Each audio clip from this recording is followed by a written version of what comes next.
ദൈവനാമത്തിന് മഹത്വം ഉണ്ടാകട്ടെ. അതെ, യേശു കർത്താവിൻ്റെ അടുക്കൽ വരുന്ന ആരെയും യേശു ഒരു നാളും തള്ളിക്കളയുന്നില്ല. അവർ എന്തുദ്ദേശത്തോടെയാണോ, ഏത് ഭാരത്തോടെയാണോ ദൈവസന്നിധിയിൽ കടന്നു വരുന്നത്, അവരെ ചേർത്ത് പിടിച്ച് അവരുടെ ആവശ്യങ്ങളെ അറിഞ്ഞ് അവർക്ക് വേണ്ടി പ്രവർത്തിച്ച് അവരെ നടത്തുന്ന യേശു കർത്താവിനെ നമുക്ക് വേദപുസ്തകത്തിൽ കാണുവാൻ കഴിയും. അതെ, ഇന്ന് പകൽക്കാലവും കർത്താവ് നമ്മോട് സംസാരിക്കുന്നു. ആരെല്ലാം നമ്മെ തള്ളിയാലും, ആരെല്ലാം നമ്മെ ഉപേക്ഷിച്ചാലും നമ്മുടെ കർത്താവ് ഒരു നാളും നമ്മെ തള്ളിക്കളകയില്ല, ഉപേക്ഷിക്കുകയില്ല. ചില പ്രതിസന്ധികൾ കടന്നു വരുമ്പോൾ അല്പനേരത്തേക്ക് കർത്താവ് നമ്മെ ഉപേക്ഷിച്ചു, തള്ളിക്കളഞ്ഞു, മറന്നുകളഞ്ഞു എന്ന് നമുക്ക് തോന്നിയേക്കാം. എന്നാൽ പ്രിയമുള്ളവരെ, നിത്യതയാൽ കർത്താവ് നമ്മെ വീണ്ടും ചേർത്തുകൊള്ളും. നിത്യസ്നേഹത്താൽ കർത്താവ് നമ്മെ സ്നേഹിച്ചിരിക്കുന്നു. ആ കർത്താവിൻ്റെ സ്നേഹത്തിന് മാറ്റമില്ല. എന്നെ ശ്രവിക്കുന്ന എല്ലാ പ്രിയ മക്കൾക്കും യേശു ക്രിസ്തുവിൻ്റെ നിസ്തുല്യ നാമത്തിലുള്ള എൻ്റെ സ്നേഹവന്ദനങ്ങൾ. ഈ ദിവസത്തിലും അല്പസമയ ചിന്തയ്ക്കാധാരമായി കർത്താവ് നമുക്ക് നൽകിയിരിക്കുന്നത് 118 സങ്കീർത്തനങ്ങൾ, അതിൻ്റെ 22, 23 വചനങ്ങൾ. വീട് പണിയുന്നവർ തള്ളിക്കളഞ്ഞ കല്ല് മൂലക്കല്ലായി തീർന്നിരിക്കുന്നു. ഇത് യഹോവയാൽ സംഭവിച്ചു, നമ്മുടെ ദൃഷ്ടിയിൽ ആശ്ചര്യം ആയിരിക്കുന്നു. അതെ, ഒരു മൂലക്കല്ലായി തീരണമെങ്കിൽ, യഹോവയാൽ ചിലത് നമ്മുടെ ജീവിതത്തിൽ സംഭവിക്കണമെങ്കിൽ, അനേകരുടെ ദൃഷ്ടിയിൽ, നമ്മുടെ ദൃഷ്ടിയിൽ ആശ്ചര്യമായത് നമുക്ക് കാണണമെങ്കിൽ ചില തള്ളപ്പെടലുകൾ നമ്മുടെ ജീവിതത്തിൽ സംഭവിച്ചേ മതിയാകത്തുള്ളൂ. ആയതുകൊണ്ട് ഇന്ന് മനുഷ്യർ എന്നെ തള്ളിക്കളഞ്ഞു, ഞാൻ സ്നേഹിച്ചവർ എന്നെ ഉപേക്ഷിച്ചു കളഞ്ഞു, ഞാൻ സഹായിച്ചവർ എന്നെ മറന്നു കളഞ്ഞു എന്നൊക്കെ ഓർത്ത് ഭാരപ്പെടുന്നവർ ആരെങ്കിലും ഈ വചനം കേൾക്കുന്നുണ്ടെങ്കിൽ ഭാരപ്പെടേണ്ട. ദൈവം നമ്മെ മാനിക്കുവാൻ സമയം ഏറ്റവും അടുത്തിരിക്കുന്നു. കർത്താവ് നമ്മെ ശ്രേഷ്ഠമായി വഴി നടത്തുവാൻ പോകുന്നു. നമുക്ക് പൂർണ്ണമായി വിശ്വസിക്കാം.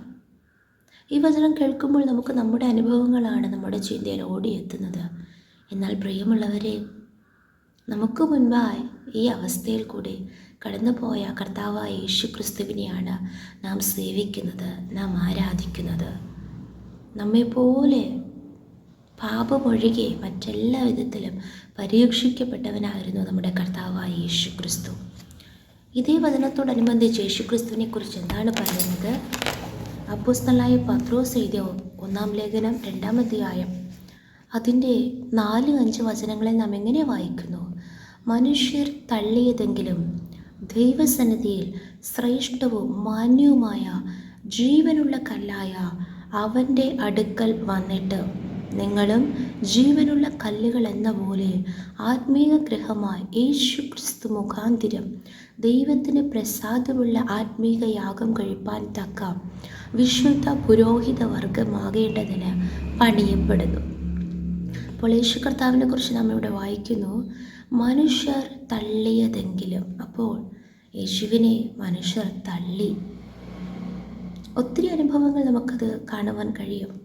യേശു കർത്താവ് ശുശ്രൂഷ തുടങ്ങിയ സമയങ്ങളിൽ യേശു പറഞ്ഞു, അവിടെ വായിക്കുന്ന സുവിശേഷങ്ങളിൽ സ്വന്തമായവരോ യേശുവിനെ കൈക്കൊണ്ടില്ല, യേശുവിനെ അവർ അംഗീകരിച്ചില്ല, തച്ചൻ്റെ മകനല്ലയോ എന്ന് പറഞ്ഞ് യേശുവിനെ സ്വന്തമായവരൊന്നും കൈക്കൊണ്ടില്ല, തള്ളിക്കളഞ്ഞു. സ്തോത്രം. മാത്രമല്ല, യേശുവിൻ്റെ ക്രൂശീകരണ സമയത്ത് നമുക്ക് കാണുവാൻ കഴിയും, യേശുവിങ്കിൽ നിന്ന് വിടുതൽ പ്രാപിച്ചവർ, അനുഗ്രഹങ്ങൾ പ്രാപിച്ചവർ, സൗഖ്യം പ്രാപിച്ചവർ, യേശുവിൻ്റെ കൂടെ നടന്നവർ, അമ്മേ, എല്ലാവരും യേശുവിനെ തള്ളി. അമ്മേ, സ്തോത്ര. പത്രോസ് യേശുവിനെ 3 പ്രാവശ്യം തള്ളി പറഞ്ഞു. ഒത്തിരി പ്രതിസന്ധികൾ യേശു കർത്താവിൻ്റെ ജീവിതത്തിൽ കടന്നു വന്നു. ഹല്ലേലൂയ. എന്നാൽ നാം ഇവിടെ വായിക്കുന്നു, മനുഷ്യർ തള്ളിയതെങ്കിലും ദൈവസന്നിധിയിൽ ശ്രേഷ്ഠവും മാന്യവുമായ ജീവനുള്ള കല്ലായി യേശു കർത്താവ് മാറി. അതെ, ലോകം നമ്മെ പകച്ചാലും നിന്ദിച്ചാലും തള്ളിയാലും നിരാശപ്പെടേണ്ട. ദൈവസന്നിധിയിൽ നാം എങ്ങനെയുള്ളവരാണെന്ന് നമുക്ക് ഒന്നുകൂടെ പരിശോധിച്ചറിയാം.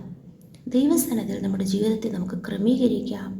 ആമേൻ. കർത്താവ് നിശ്ചയമായി ശ്രേഷ്ഠവും മാന്യവുമായ ജീവനുള്ള കല്ലായ യേശു ക്രിസ്തു മുഖാന്തിരം ആ യേശുവിൻ്റെ അടുക്കൽ നാം വരുമ്പോൾ നമ്മെയും ജീവനുള്ള കല്ലുകൾ എന്ന പോലെ ആത്മീയ ഗൃഹമായി പണിയുവാൻ ദൈവം വിശ്വസ്തനാണ്. Praise the lord. ഇവിടെ നാം വായിക്കുന്നു, വീട് പണിയുന്നവർ തള്ളിക്കളഞ്ഞ കല്ല് മൂലക്കല്ലായി തീർന്നു. മൂലക്കല്ലെന്ന് പറയുമ്പോൾ ആ കല്ല് കൂടാതെ മറ്റു കല്ലുകൾക്ക് സ്ഥാനമില്ല. ആ കെട്ടിടം പണിതുയരുവാൻ കഴിയത്തില്ല.